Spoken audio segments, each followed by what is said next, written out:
সকল সভাসদ ৰঞ্জন জাকেৰি দৰ্শনে পাপ বিনাশ। মাধৱ পুৰুষে নিজে লিখিছে। তেওঁৰ ৰূপটো দেখাৰ লগে লগে সেৱা ল'লে। আৰু সুন্দৰ এজন যুৱক যেতিয়া আহিছে নামঘৰলৈ, গুৰুজনাই ভাল পাইছে। ৰামদাসক চিনি পাই সুধিলে, ৰামদাস এওঁ কোন? ৰামদাসে চিনাকি দিলে, ওলালগৈ তেওঁ বংশৰে মাক মনুমতী বাই ল'ৰা। অ' মনু বাই ল'ৰা। মাধৱ আহা, বহা। কি হ'ল? ৰামদাসে কৈছে আপোনাৰ সৈতে তৰ্ক কৰিবলৈ আহিছে। কিহৰ ওপৰত? এওঁ কৈছে পাঠা ছাগলী আনি দিব লাগে, বলি দিব। আৰু মই কৈছোঁ এইবিলাকৰ কলিযুগত কাম নাই। এওঁ কৈছে শাস্ত্ৰত আছে, মই কৈছোঁ ইয়াত নাই। এতিয়া আপোনালোক দুজনে এইটো মীমাংসা কৰক। মাধৱ পুৰুষক গুৰুজনাই বহুৱালে। মনত কোনো দ্বেষ ভাৱ নাই, না মাধৱ পুৰুষৰ আছে না গুৰুজনাৰ আছে। কাৰণ খেলি মেলি তেওঁলোকৰ নিজৰ ব্যক্তিগত নহয়, খেলি মেলিটো শাস্ত্ৰত আছে। সেইকাৰণে দুইজনে যিখিনি শাস্ত্ৰ অধ্যয়ন কৰিছে তাক লৈ সন্মুখা সন্মুখী বহিছে। মাধৱ পুৰুষক ক'লে, মাধৱ তুমি কোৱা কি কি পাইছা? আৰু মাধৱ পুৰুষে যিমান শাস্ত্ৰ অধ্যয়ন কৰিছে তাৰ পৰা য'ত য'ত এই বলি বিধানৰ কথা আছে তেওঁ কৈ গৈছে। আৰু গুৰুজনাই ভাগৱতৰ উদ্ধৃতিৰে তাক খণ্ডন কৰি গৈ আছে।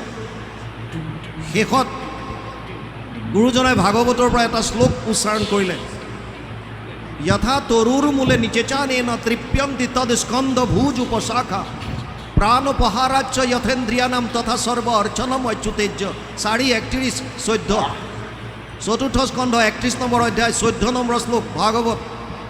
ইয়াৰ অনুবাদ, বৃক্ষৰ মূলত যদি দেও আনি জল, ত্ৰিপিটি হুৱন্ত তাৰ পত্ৰ পুষ্প ফল, তালে পাতে সিঞ্চে যদি মূলত নেদয়, কদাচিতো ডালে পাতে ত্ৰিপিটি নহয়।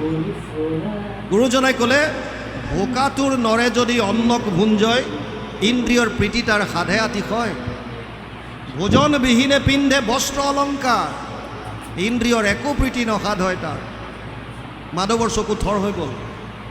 গুৰুজনাই ক'লে, কৃষ্ণক পুজিলে পূজা সমস্তৰে হয়, পৃথকে পুজিলে পূজা কেহো নলয়, লগে লগে দীঘল দি পৰিল।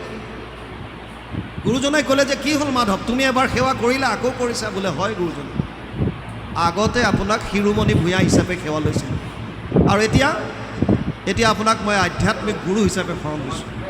আপুনি মোক দিয়ক এতিয়া, কাৰণ মই যিবিলাক গম পাইছোঁ সেয়া মিছা কলিযুগৰ কাৰণে নহয়।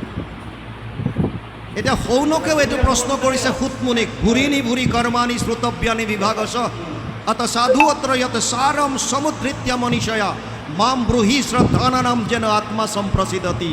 1:11 প্ৰথম স্কন্ধ প্ৰথম অধ্যায় 11 নম্বৰ শ্লোকত সৌনকে কৈছে, হে সুতমুনি, শাস্ত্ৰ বহুত আছে আৰু বিভিন্ন শাস্ত্ৰত বিভিন্ন মত দিছে।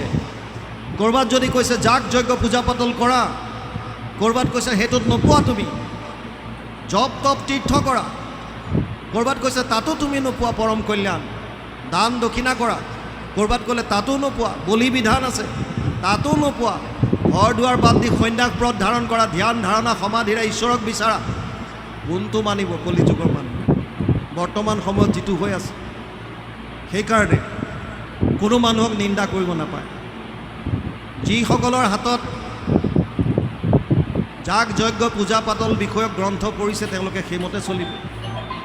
যিসকলৰ হাতত জ্ঞান মাৰ্গৰ দ্বাৰা যাবৰ কাৰণে ঘৰ দুৱাৰ বাদ দি সন্ন্যাস ব্ৰত ধাৰণ কৰি ধ্যান ধাৰণা সমাধিৰে ব্ৰহ্মক, নিৰ্গুণ নিৰাকাৰ ব্ৰহ্মক লাভ কৰাৰ গ্ৰন্থ পৰিছে তেওঁলোকে সেইভাগে যাব। যিবিলাকৰ হাতত জপ তপ তীৰ্থৰ বিষয়ে থকা কিবা উপদেশমূলক গ্ৰন্থ পৰিছে তেওঁলোক সেইমতে যাব। যেতিয়ালৈকে শাস্ত্ৰৰ উত্তম গীতা আৰু ভাগৱত মানুহৰ হাতত নপৰিব তেতিয়ালৈকে জীৱনৰ মাৰ্গ বিচাৰি নাপাব। কাৰণ সৌনকে এইটো আজিৰ পৰা 5,500 বছৰ আগতেই সুতমুনিক প্ৰশ্ন কৰি থৈছে যে বিভিন্ন শাস্ত্ৰত বিভিন্ন মত দিছে, কিন্তু সমস্ত শাস্ত্ৰৰ সাৰ মৰ্মটো কি এইটো তুমি আমাক কোৱা। আৰু সেইটোৱে ভাগৱতৰ মূল ভেটি। তেতিয়া সুতমুনিয়ে ক'লে, হে সৌনক আদি ঋষি সমস্ত, চিন্তা নকৰিবা, তোমালোকক মই এনেকুৱা এটা উপায় দিম, যিটো উপায় অৱলম্বন কৰি ৰজা পৰীক্ষিতে 7 দিনত পৰম গতি লাভ কৰিলে। যিটো উপায় অৱলম্বন কৰি খটাংগ ৰজাই 2 দণ্ডত পৰম গতি লাভ কৰি গুচি গ'ল। আৰু তাৰ পাছত তেওঁ ভাগৱত কোৱা আৰম্ভ কৰিছে। সুখদেৱ পৰীক্ষিতৰ কি কি কথা হৈছিল এই কথাখিনি সুন্দৰ ৰূপে আহিছে। আমি এতিয়া পাঠৰ লগে লগে যাম। 2য় স্কন্ধ আজি উলিয়াইছে। বাপজনে সুন্দৰ কণ্ঠৰে মংগলাচৰণখিনি কৰিছে। পদৰ লগে লগে এতিয়া যাম। জয় জয় কৃষ্ণ যাৰ স্মৰণ মংগল, যাক যোগাদিৰো হৰিনাম মহাফল, হেনয় পৰমানন্দ মাধৱক নিতে, সুমৰিও নৰ নিৰন্তৰে এক চিত্তে। যিকোনো কৰ্ম কৰিবলৈ যোৱাৰ প্ৰাক মুহূৰ্তত আপোনাৰ যিজন আৰাধ্য, যিজন ইষ্ট, সেইজনৰ স্তুতি গান কৰি আপোনাৰ কৰিবলগীয়া কৰ্মটো তেওঁৰ চৰণত অৰ্পণ কৰি মনৰ পৰা আন চিন্তা সকলোবিলাক আঁতৰাই তেওঁৰ চৰণতে মনটো একাগ্ৰত কৰি লৈ আপোনাৰ কৰ্মখিনি কৰিব লাগে। তাৰ কাৰণে প্ৰথমতে আৰাধ্যজনক ইয়াত স্তুতি কৰাৰ কাৰণে গুৰুজনাই যিহেতুকে মানৱীয় লীলা কৰিছে, তেওঁ আমাক ইয়াত কৃষ্ণৰ, তেওঁ নিজে অৱতাৰ হ'লেও কৃষ্ণৰ গুণানুকীৰ্তন কৰি দেখুৱাইছে, স্তুতি কৰি দেখুৱাইছে। তেওঁ প্ৰথমে লিখিলে জয় জয় কৃষ্ণ যাৰ স্মৰণ মংগল, যিজনৰ নাম মাত্ৰ স্মৰণ কৰাটোৱে হৈছে মংগল। অৰ্জুনক গীতাত কৈছে তস্মাৎ সৰ্বেষু কালেষু মাম অনুস্মৰ যুদ্ধজ্য ময়ো অৰ্পিত মনোবুদ্ধিৰ মামে বৈশ্যস্য সংশয়। অষ্টম অধ্যায় 7 নম্বৰ শ্লোক গীতা। হে অৰ্জুন, প্ৰতিটো মুহূৰ্তত মোৰ কথা স্মৰণ কৰ আৰু তোৰ কৰ্তব্য কৰ্ম তই কৰি যা। আপুনি যদি ব্যৱসায়ী, ব্যৱহাৰ বাণিজ্য কৰক, কোনো আপত্তি নাই। আপুনি যদি কৃষি কৰ্মত আছে, কৃষি কৰ্ম কৰক, কোনো আপত্তি নাই। আপুনি যদি চাকৰি বাকৰি কৰিছে, চাকৰি কৰক, কোনো আপত্তি নাই। আপুনি যদি গৃহিণী, ঘৰৰ কাম কৰিছে, কৰক, কোনো আপত্তি নাই। কেৱল কৃষ্ণক স্মৰণ কৰিবলৈ দিছে, তেওঁৰ লীলাসমূহ স্মৰণ কৰিব দিছে। ইয়াতকৈ সুবিধা কি দিব? ভগৱানে কৈছে কেৱল মোৰ নাম স্মৰণত ৰাখা আৰু তুমি তোমাৰ কৰ্তব্য কৰ্মখিনি কৰি যোৱা শাস্ত্ৰসন্মত। অৰ্জুনক কৈছে নিয়তম কুৰু কৰ্ম ত্বম কৰ্ম জয়হি অকৰ্মণ শৰীৰ যাত্ৰা পিছতে না প্ৰসিদ্ধেদ অকৰ্মণি। 3 অধ্যায় 8 নম্বৰ শ্লোক গীতা। হে অৰ্জুন, তোৰ কৰ্তব্য কৰ্ম কৰ, নকৰিলে এদিন শৰীৰটোৱে তোক লগ নিদিয়া হ'ব। কৰ্তব্য কৰ্ম কৰিব দিছে আমাক, খালি কি কৰিব দিছে? ভগৱানৰ নামটো স্মৰণ কৰিব দিছে। গুৰুজনাই কৈছে যিজনৰ নাম স্মৰণ মাত্ৰেই মংগল হয়, কল্যাণ হয়, সেইজনক প্ৰথমতে মই নমস্কাৰ কৰিছোঁ। যাগ যোগাদিৰো হৰিনাম মহাফল, যিমানবিলাক 3টা মাৰ্গৰ বাকীবিলাক আছে, যাগ যজ্ঞ পূজা পাতল যত যিমান আছে, সকলোৰে যিটো মহাফল এইটো হৈছে কেৱল হৰিনাম কলিযুগত। কিয়? আমাৰ শাৰীৰিক আৰু মানসিক অৱস্থাৰ প্ৰতি লক্ষ্য ৰাখি আটাইতকৈ সুলভ আৰু সুগম মাৰ্গ যদি কিবা আছে তেতিয়াহ'লে কৃষ্ণৰ নাম কীৰ্তন, শ্ৰৱণ কীৰ্তন। সেইকাৰণে ইয়াত দিছে হেনয় পৰমানন্দ মাধৱক নিতে, সুমৰিও নৰ নিৰন্তৰে এক চিত্তে। সুতমুনিক যেতিয়া প্ৰশ্ন কৰিছিল যে কি সাৰ মৰ্মটো কোৱা, সমস্ত শাস্ত্ৰৰ সাৰ মৰ্ম কলিযুগত কি কৰিব, তেওঁ এটা শ্লোকতে উত্তৰ দিছে সবেই পুংসাম পৰো ধৰ্ম যত ভক্তিৰ অধোক সজে, অহেতুকী অপ্ৰতিহত যেন আত্মা সম্প্ৰসিদ্ধতি। 1-2-6 প্ৰথম স্কন্ধ 2য় অধ্যায় 6 নম্বৰ শ্লোকত সুতমুনিয়ে কৈছে হে শৌনক আদি ঋষি সমস্ত, কলিযুগৰ পৰম ধৰ্ম এটাই, সেইটো হৈছে কৃষ্ণত একান্ত ভক্তি। কেনেকৈ কৰিব? 1 নম্বৰ চৰ্ত দিছে অহেতুকী, মানে হেতু থাকিব নালাগে, নিষ্কামভাৱে। আৰু দ্বিতীয়টো নিৰন্তৰভাৱে, ইয়াত কৈছে নিতে। হেনয় পৰমানন্দ মাধৱক নিতে, নিতে মানে সদায়, নিৰন্তৰভাৱে, কণ্টিনিউ, মাজত গেপ নোহোৱাকৈ। সুমৰিও নৰ নিৰন্তৰে এক চিত্তে, এক মনে। অনন্য চিন্তয়ন্ত মাম ইয়ে জনা পাৰ্যুপাসতে তেষাম নিত্যাভিযুক্তানাম যোগক্ষেম বহাম্যহম। 9ম অধ্যায় 22 নম্বৰ শ্লোক গীতা। অৰ্জুনক কৈছে যোনে মোক অনন্যভাৱে চিন্তা কৰে, ইফালে সিফালে নহয়, ইফালে বোলে মই অমুক দেৱকো মানিছোঁ, তমুককো মানিছোঁ, তমুককো মানিছোঁ, না, এইটো ভাগৱত গীতাই কোৱা নাই। এক দেৱ এক কেৱ এক বিনে নাইকেৱ, স্পষ্ট ভাষাত কৈছে। ইয়াত কৈছে যদি কোনোবাই সুমৰিও নৰ নিৰন্তৰে এক চিত্তে, হে নৰ, তোমালোকে প্ৰভু ভগৱন্তৰ স্মৰণ কৰা এক মনে, এক চিত্তে, বেলেগৰ কথা চিন্তা নকৰি। কৃষ্ণ কথা অমৃতক পিউ সাৱধানে, কৰিও যতন যাবে নতুচাৰে প্ৰাণে। ঘোৰ কলিযুগে মলমতি মনুষ্যৰ, নাহি আন ধৰ্ম হৰি ভকতিত। বেলেগ কৰ্মত অধিকাৰেই নাই, কাৰণ আমাৰ মনবিলাক মলিনতাৰে ভৰি পৰিছে। যাগ যজ্ঞ পূজা পাতল কৰিবৰ কাৰণে 6টা বস্তুৰ শুদ্ধতা, স্থান কাল পাত্ৰ দ্ৰব্য মন্ত্ৰ ক্ৰিয়া, এয়া কৰিব পৰা অধিকাৰ আমাৰ নাই।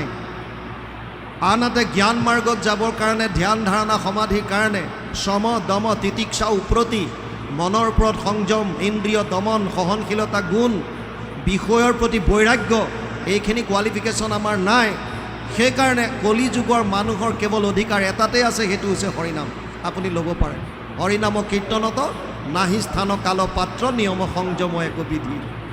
ইয়াতো সেইকাৰণে ক'লে এতিয়া ঘোৰ কলি যুগে মলমতি মনুষ্যৰ নাহি আন ধৰ্ম হৰি ভকতিত পৰ। হৰি ভক্তিৰ বাদে বেলেগ ধৰ্মত তেওঁলোকৰ অধিকাৰেই নাই। শৰীৰত আছে কলি কৃত্য যত দুখ, কুচুক প্ৰথমে কৰা হৰি হৰি ঘোষ। দোষৰ সাগৰ কলিযুগ, মানুহৰ মনবিলাক মলিনতাৰে ভৰি আছে। প্ৰতিটো মুহূৰ্তত জানি বা নজনাকৈ আমাৰ দ্বাৰা অনেক পাপ হৈ আছে। এই কলিকৃত্য পাপবিলাকৰ পৰা নিস্তাৰ পাবৰ কাৰণে এটাই উপায় আছে, সেইটো হৈছে প্ৰভু ভগৱন্তৰ নাম বাৰে বাৰে ঘোষণা কৰা, ঘোষি থকা। ৰাম কৃষ্ণ নাম যিটো লয় একবাৰ, কোটি জনমৰ পাপ ভস্ম হোৱে তাৰ। যম ৰজাই কৈছে অজামিল উপাখ্যান যমদূতক নামৰ মাহাত্ম্য ক'বলৈ গৈ, ৰামকৃষ্ণ নামৰ মাহাত্ম্য এনেকুৱা, এবাৰ যদি আপোনালোকে কৃষ্ণ বা ৰাম বুলি কয়, কোটি যুগৰ পাপ আপোনালোকৰ নষ্ট হৈ যাব। সেইকাৰণে নাম ল'বলৈ দিছে। ইয়াতো কৈছে যিমান শৰীৰত কলিকৃত্য দোষ আছে তাক নাশ কৰিবৰ কাৰণে গুচুক প্ৰথমে কৰা হৰি হৰি ঘোষ। সেয়া গুচিবৰ কাৰণে, নাশ কৰিবৰ কাৰণে প্ৰথমতে ভগৱানৰ নাম ঘোষিবলৈ কৈছে। কৃষ্ণৰ চৰণে কৰি অশেষ প্ৰণতি, অচ্যুতৰ কিংকৰ শংকৰ নিগদতি। ভগৱান কৃষ্ণৰ চৰণত প্ৰণাম জনাই অচ্যুতৰ কিংকৰ, গুৰুজনাই নিজকে ভগৱানৰ দাস বুলি ভাবে। কিংকৰ শব্দটোৰ প্ৰকৃত অৰ্থ হৈছে চাকৰ। আমি সদায় নিজকে সৰু বুলি ভাবিবলৈ কৈছে। তৃণাদপি শুনি চেন, এডাল তৃণতকৈও সৰু। গুৰুজনাই নিজক কৃষ্ণৰ কিংকৰ বুলি কয়। মাধৱ পুৰুষে আকৌ দাসৰো দাস তান দাসৱ হৈলোঁ আমি বুলি কৈছে। ভগৱান কৃষ্ণৰ দাস, দাসৰো দাস, তান দাসৱ হৈলোঁ আমি। কিমান তলৰ কৈছে। এনেও আপোনালোকে যদি ধাননি পথাৰলৈ চায়, যিবিলাক ধানৰ ঠোকবিলাক দীঘল হয় সেইবিলাক চিধা হৈ নাথাকে। কেনেকৈ থাকে? হাউলি থাকে। যেতিয়া ফল বেছি হ'ব তেতিয়া ধানৰ ঠোকটো হাউলি যাব, আৰু যিবিলাকত ফলটো নাই লিথিং থিং সেইবিলাক চিধা হৈ থাকিব। সেইকাৰণে যিসকল জ্ঞানী গুণী তেওঁলোকে নিজকে সদায় এডাল তৃণতকৈও নিজক সৰু বুলি ভাবে। গুৰুজনাই কৃষ্ণৰ কিংকৰ বুলি কৈছে ইয়াত। আৰু তেওঁ কৈছে অচ্যুতৰ কিংকৰ শংকৰ নিগদতি। কি ক'লে? দ্বিতীয় স্কন্ধৰ কথা শুনিও উৎসুকে, নৃপতিৰ প্ৰশ্ন পাছে শুনি মুনি সুকে। কৃষ্ণপদ পংকজক হৃদয়ত ধৰি, দিলন্ত সিদ্ধান্ত তাংক সাধুৰবাদ কৰি। দ্বিতীয় স্কন্ধৰ কথা শুনি উৎসুকে। আৰম্ভ কৰিছোঁ দ্বিতীয় স্কন্ধত। কি আছে ইয়াত? নৃপতিৰ প্ৰশ্ন পাছে শুনি মুনি সুকে। আমি কৈছিলোঁ যে সুতমুনিয়ে কি কৈছিল সৌনকাদিক, যে তোমালোকক এতিয়া মই সুক আৰু পৰীক্ষিতৰ কথা শুনাম। পৰীক্ষিত পঞ্চপাণ্ডৱৰ নাতি, অভিমন্যু আৰু উত্তৰাৰ সন্তান, যিজনে গৰ্ভত থাকোঁতে ভগৱানৰ দৰ্শন পাইছিল। উত্তৰা যেতিয়া গৰ্ভৱতী আছিল, অশ্বত্থমাই পঞ্চপাণ্ডৱৰ বংশকে নষ্ট কৰোঁ বুলি এপাত ব্ৰহ্মস্ত্ৰ উত্তৰাৰ গৰ্ভৰ প্ৰতি লক্ষ্য কৰি প্ৰহাৰ কৰিলে। আৰু উত্তৰাই তেওঁৰ শহুৰেকৰ কথা চিন্তা নকৰি, য'ত গাণ্ডীৱধাৰী অৰ্জুন, সহস্ৰ হাতীৰ বল থকা বৃকুদৰ, ধৰ্মৰাজ যুধিষ্ঠিৰ, নকুল, সহদেৱ, কোনো কম নহয়, তেওঁলোকৰ ওচৰলৈ নগৈ সময়ৰ অপব্যৱহাৰ নকৰি চিধা ভগৱান কৃষ্ণৰ চৰণত শৰণ লৈছে। পাহি পাহি মহাযোগীনাম দেৱ দেৱ জগৎপতি, নান্যম ত্বদ অভয়ম পশ্যে যত্ৰ মৃত্যুৰ পৰস্পৰম। 1:8-9 প্ৰথম স্কন্ধ 8ম অধ্যায় 9 নম্বৰ শ্লোক ভাগৱত। উত্তৰাই কৈছে, হে প্ৰভু মোক ৰক্ষা কৰা। কিহৰ পৰা?